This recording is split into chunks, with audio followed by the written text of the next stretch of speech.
buenas. El día de hoy presentaré, junto a mis otros 3 compañeros, Pedro Larios, Moroni Alcocer, Milo Neptuno y yo, Jesús Ángel, los siguientes temas de formación cívica y ética para este video. Esperamos sea de su agrado y disfruten.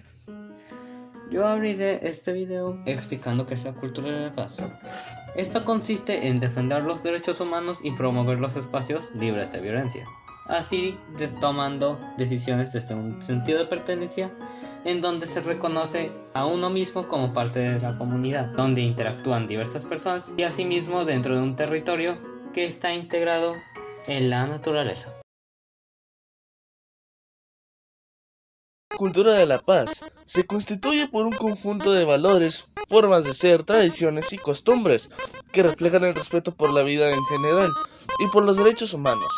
Ejemplo, reconoce que todas las personas tienen derecho a expresarse, a emitir una opinión y a mantenerse informadas en los distintos ámbitos donde se desarrollan, familiar, escolar, comunitario, entre otros. Cada sociedad incorpora la práctica de la cultura de la paz, de acuerdo con su contexto histórico y social, pero también según sus valores y prácticas culturales, es decir, no hay una sola manera de expresar la cultura de la paz. Por otro lado, en la Ciudad de México, una metrópolis con altos índices de desigualdad, se encuentra el colectivo feminista y artístico La IECA, un programa de desarrollo social para personas privadas de su libertad, fundado por Lorena Méndez y Fernando Fuentes, que ha generado herramientas de intervención social y artística en reclusorios de varias partes del mundo, principalmente en la capital del país. Por medio de intervenciones artísticas como el performance, contribuyen a reflexionar sobre los efectos y la construcción de nuevas formas de comunicación. Desde lo emocional, las acciones que realizan en los centros de reclusión producen emociones positivas en las personas que los habitan. Un ejemplo de estas acciones consistió en fabricar una bicicleta para que los hombres en un centro pudieran dar un paseo. Durante la intervención artística, Lorena y las personas privadas de su libertad recorrieron el camino acompañadas de poesía, canciones y relatos personales. El colectivo mencionó que su propósito era crear otra realidad y alejarse de las relaciones violentas entre víctimas y victimarios. ¿Qué rayos son las víctimas? Por un momento, valores como el amor, la empatía y la resiliencia son fundamentales para la realidad que las personas privadas de su libertad enfrentan. Es momento de que comience el juego. La responsabilidad en la toma de decisiones implica el pensamiento crítico y el juicio ético mediante el análisis de la situación. Esta debe elegir y plantear alternativas, así como tomar en cuenta sus implicaciones. La toma de decisiones es la capacidad para actuar conforme a la voluntad, desde el ejercicio de la libertad. El pensamiento crítico proporciona un conjunto de herramientas con las cuales se puede construir y evaluar alternativas para la toma de decisiones. El pensamiento crítico proporciona herramientas para reflexionar, encontrar una conexión entre los componentes de la situación y reconocer los datos que ayudan a comprenderla y calificarla. El pensamiento crítico ante la toma de decisiones implica lo siguiente: la identificación. A. Observa la situación o problema sobre el que se debe tomar una decisión. B.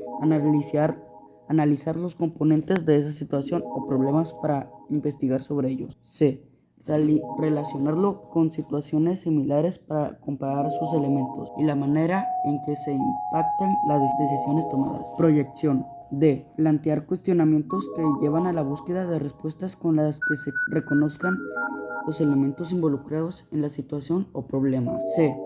Plantear posibilidades alternativas para la toma de decisiones y tener en cuenta las responsabilidades y compromisos que conlleva cada una. F.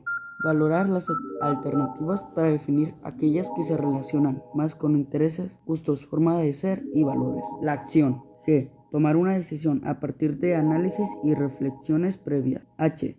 Actuar conforme a la decisión tomada, asumiendo las consecuencias de la misma. Y tomar y participar de manera activa en los compromisos derivados de la decisión que se tomó. Actuar en el marco de la cultura de la paz permite que las personas establezcan relaciones basadas en el respeto y empatía, sea en contextos de convivencia presencial o a distancia. Tiene como desafío que todos los seres humanos se desarrollen de manera integral y busquen el respeto por la dignidad y el ejercicio pleno de sus derechos. De igual forma, las relaciones cotidianas entre personas que se establecen de manera presencial o a través de medios virtuales significan un reto para que se prevalezca en ella la cultura de la paz.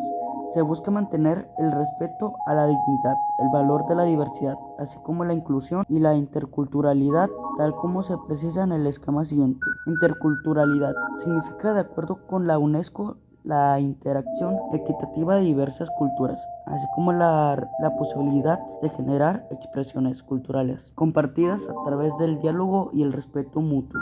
Respeto a la dignidad significa que una persona se valora y respeta a sí misma, al tiempo que es respetada y valorada por quienes la rodean. Inclusión significa responder de manera positiva ante la diversidad para que toda persona en igualdad de condiciones tenga una participación activa en la sociedad. Valor de la diversidad significa reconocer la singularidad y diferencia de cada persona, así como la riqueza de lo distinto para completarse.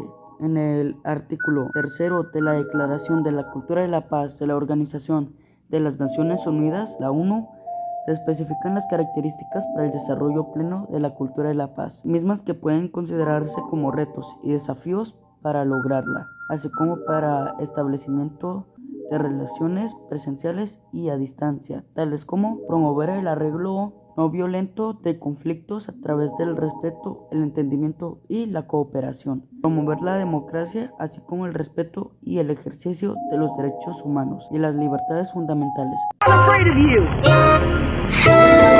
La cultura de la paz abarca distintos ámbitos, desde los cuales se pueden tener reglas de colaboración entre los gobiernos y la sociedad civil, así como diferentes escalas de incidencia local, nacional e internacional. En México existen instituciones gubernamentales, organizaciones de la sociedad civil y personas defensoras de los derechos humanos que promueven alternativas pacíficas a la violencia con el fin de construir un mundo para todos. En primera parte se identifican los organismos internacionales y organizaciones de la sociedad civil que desarrollan distintas acciones para promover la paz en la región. En la segunda parte se hará una reflexión sobre algunos casos de personas que han contribuido a la cultura de la paz desde acciones locales o nacionales. Los organismos internacionales son organizaciones creadas por los países para atender objetivos globales, como la ONU.